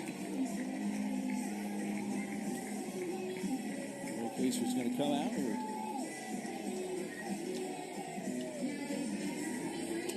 See Kennedy Hart re-enter the game.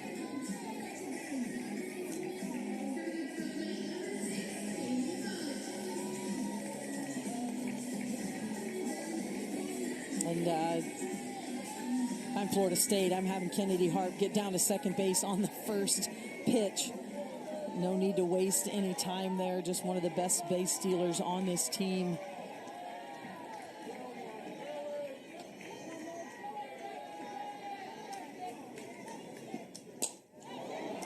It's hit in the air towards center field by Mudge, and backpedaling gets caught. Janisha Rowe, a couple of runners stranded.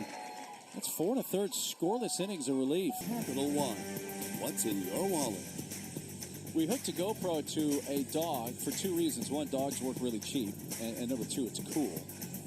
Now, Dash is the name of the dog. Dash is the dog for our director, Kirby. And that's Gabby Wallace, who's running camera for us today.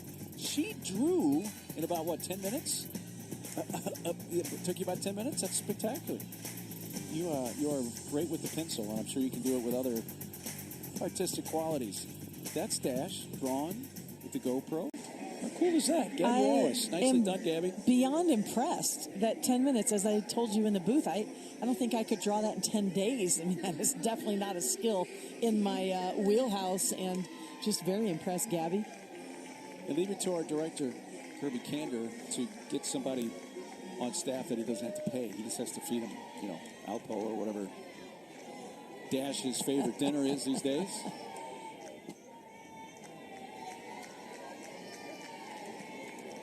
Well, 5-1 still. UCF did get on the board their last time up an inning ago. Now here in the bottom of the 6th. Now the heart of the order coming up, 2, 3, and 4 with Doherty leading off.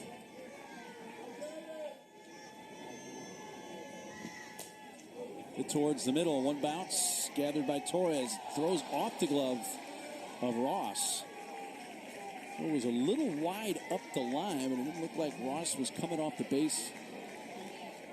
Trying to keep it from getting away and just trying to stay on the base. But for UCF, the leadoff batter is on.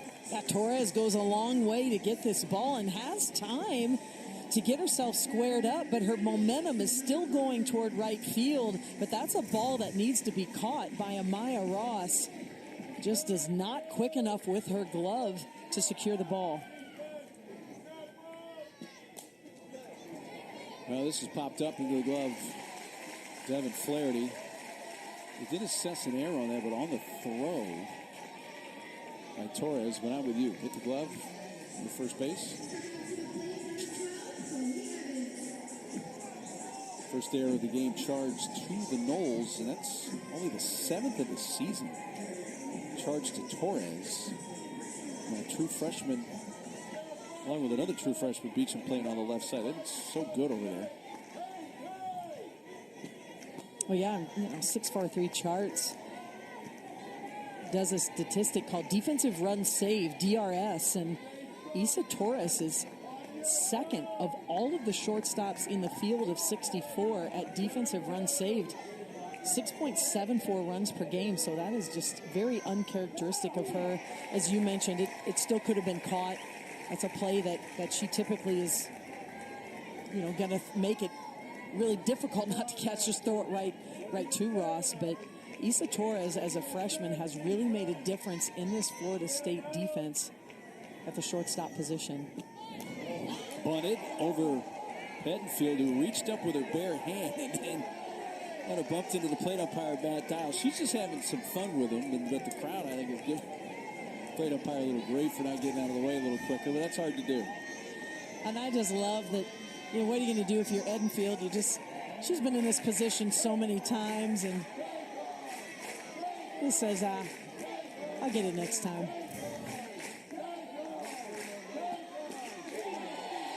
Strike 3 on the low outside corner. Chloe Evans, who with a hit her first time up today, was 5 for 5 in this regional. Grounded out in the fourth and now called on strikes, 2 outs in the sixth. I tell you what, I'm loving from Ashton Danley, something we haven't seen as much throughout the season, and that is the emotion in the circle. I mean, she is fired up about this strikeout, and I really love seeing that from the freshman. You know, you've got to pitch to your personality. And early in the season as a freshman in February and March, just a lot of processing going on. You don't really have time to show that emotion, but you can tell she is a confident pitcher in the circle, and she's just really letting that emotion come out. Doherty able to advance down to second base.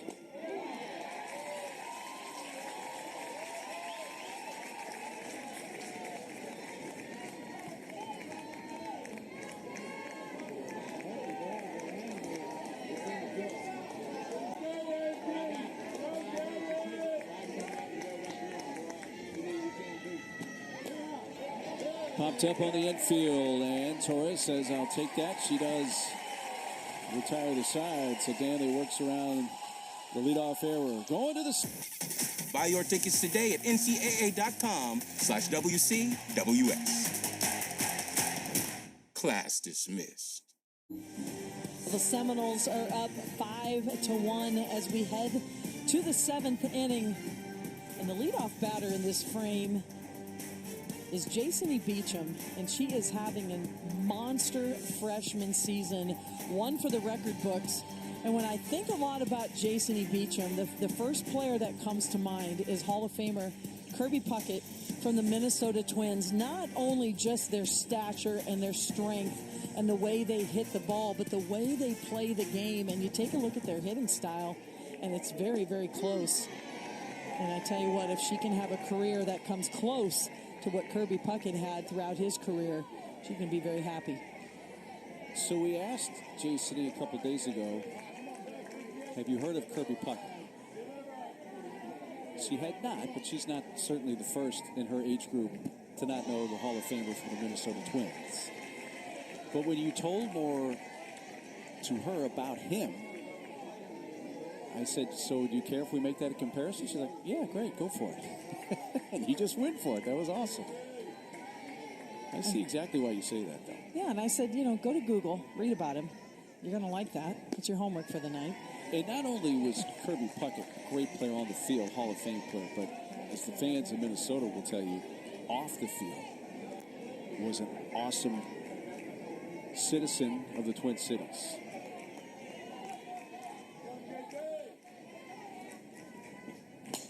Beecham hooks a foul. He was just so fun to watch because he was just so explosive. I felt like everything he did was explosive. The way he hit the ball, the way he ran the bases. And that's the word that comes to mind when I've watched Beecham play here in her freshman season at Florida State. Just explosive. And the results, speak for themselves. Now she's at 76 hits on the season. 64 RBI. These are numbers that seasoned veterans usually put up. It's called out on strikes for the first out. And make sure you don't miss a minute of the action from the NCAA Softball Regionals. We'll take you to the best live action. The 7 innings live show. It's on the ESPN app. You can see every game, every big moment on the road to the Women's College World Series. Only on the ESPN networks.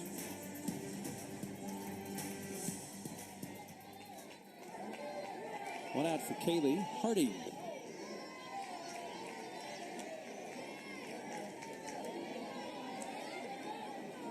Kaylee with a 2-run double back in the second. That's really been the big hit, and it was nearly a grand slam. Hit a line drive off the top of the fence and left. Kaylee with the bases loaded, chased in 2 in that 5-run second for the Noles. That's been the only scoring for them. Elimination game coming up next between Auburn and Chattanooga. The Tigers getting ready.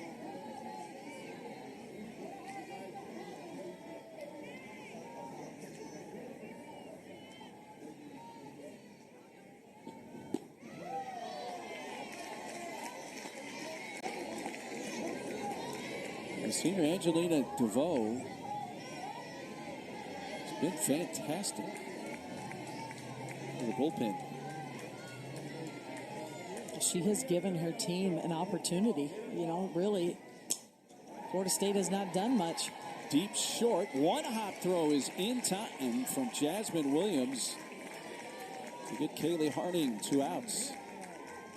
And you might think on a throw like that, oh, why'd she throw it right into the ground? Well, this is intentional because Williams has to go a long way to her throwing side. She's thrown off her back foot, and you can see she throws the ball into the ground. That is a play they practice, because if she throws it off her back foot, the ball's going to have too much air under it, and that would allow the base runner to be safe.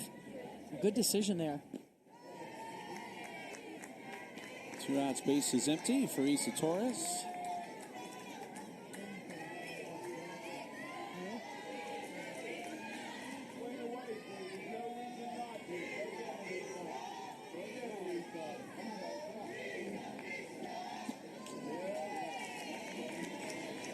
Two balls, no strikes.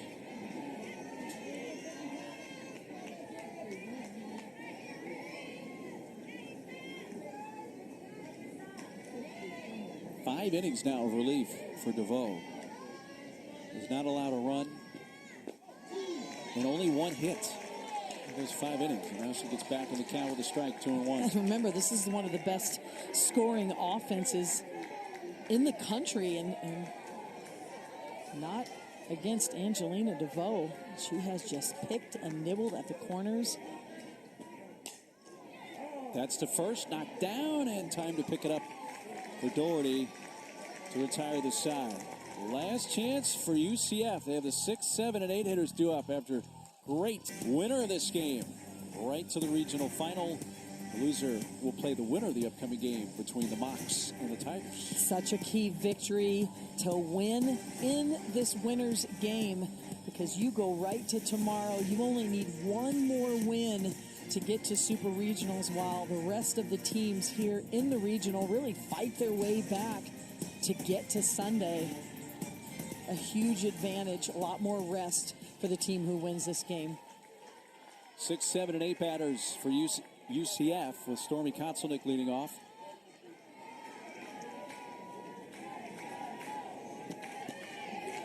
As the bunter way on, strike one.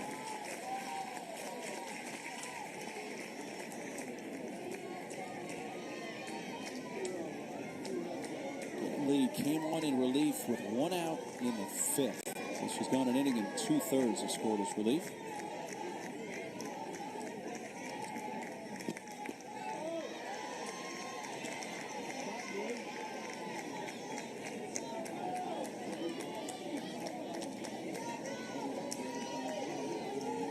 Melvi takes over in left field. You mentioned she probably will get in the game at some point again, and it's done just that.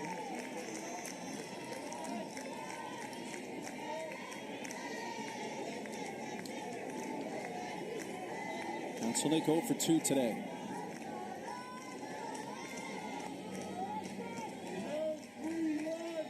Each team has 4 hits, but Florida State produced 5 runs.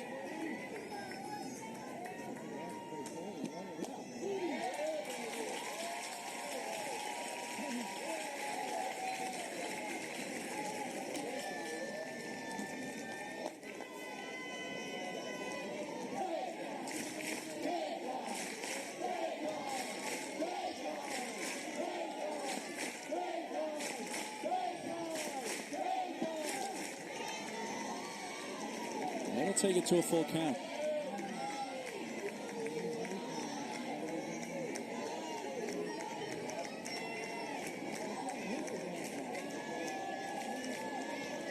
Kotzelnick, then Humphreys. Nene Rowe drew up. 3-2 pitch from Danley. Ball 4. First walk handed out by Ashton Danley, and see if that's how the rally starts for UCF. A leadoff walk. Well, you take a look at that, and you see how important it is not only to get a little more rest and head into Sunday, where you only need one more win to get to Super Regionals, but you take a look at that. 89% of teams that have advanced to Super Regionals since 2005 have gone 2-0 to start the regional. Well, one is Sierra Humphreys. That's going to bring a conference in the circle for Florida State. Well, and this is where Michaela Edenfield, Devin Flaherty, I mean, they are the veterans on the infield. And you think about it, Devin Flaherty and all of the players she's played with. She's been a starter since her freshman season. She's got a Maya Ross now at first base, a first-year starter as a junior, 2 freshmen on the left side. And so Flaherty, Edenfield, clearly the veteran leaders. They have tons of experience in the postseason. They can feel the moment. Ashton Danley gives up her first walk, goes 1-0 on the next hitter. They call a timeout, make sure everybody's on the same page. And Danley promptly throws a strike to Sierra Humphreys, whose RBI base hit in the 5th knocked in the lone UCF run.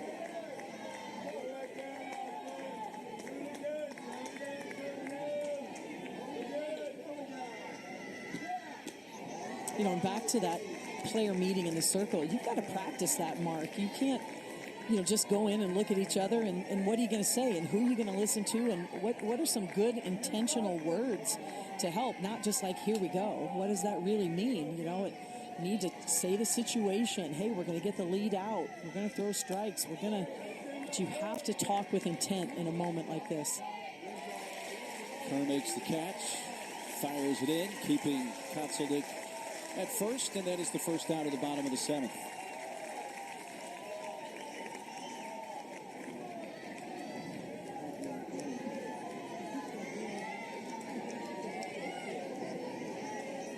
Cindy Paul Malone will pull out the lineup card, go to the bench. Kennedy Searcy will bat here.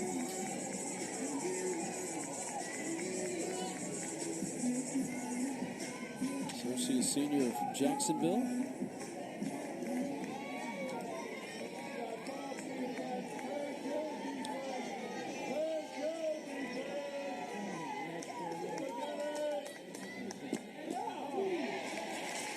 Well, and you understand this pinch hitting situation. Rowe, certainly one of the fastest base runners, short game specialist for UCF, but they're running out of outs and they need some players who can really hit the ball deep. That's why Searcy gets the nod here. It's just a little bit high, a ball and a strike.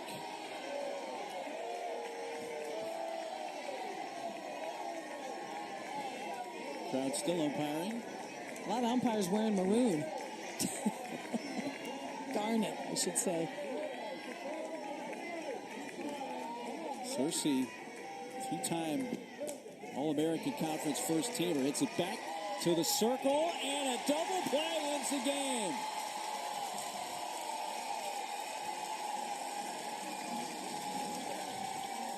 Mind to realize I've got time to get the lead out, and Isa Torres shows you that cannon of an arm, and the Florida State team is fired up because they are going directly to Sunday to the final.